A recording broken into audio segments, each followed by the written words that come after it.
Eto mga idol, isa nga po sa mga ka-sparring ni Marlon Tapales na si Jonjon Estrada. Nagsalita nga po ito sa napakagandang kondisyon ni Tapales. Sinabi nga po nitong 2 linggo nang naka-sparring ni Tapales na may kalalagyan nga raw si Naoya Inoue oras na makikipagsabayan ito sa kanilang bakbakan. Bagamat sinabi rin nitong si Jonjon Estrada na napakatalinong fighter ni Naoya Inoue. Pero ayun nga po dito sa ka-sparring ni Tapales mga idol, nabuo umano ang kanyang paniniwala na kahit humantong pangaraw sa hangganang rounds ang kanilang salpukan ay maipanalo ni Tapales ang laban. Kaya kapag nangyari yan mga idol, ay itong si Tapales ang kauna-unahang Pinoy na naging undisputed world champion. So may 25 na araw na nga lang ang ating hinihintay, salpukan na.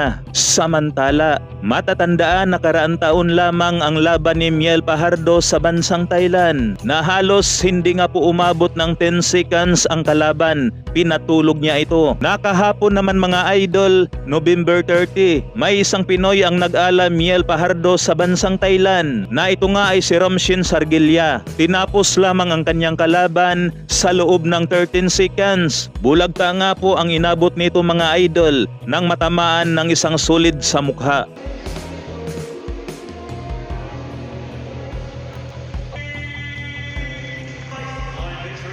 Thailand. My name is Rafael Gamaldo. I'll be your commentator for the night. Our first fight is a super flyweight 6 rounds. Touch gloves, here we go. Starting off with good left jab from Trump. Special fighter just got hit. And a big left body hook by Rumchain. The Laotian fighter unable to answer the bell.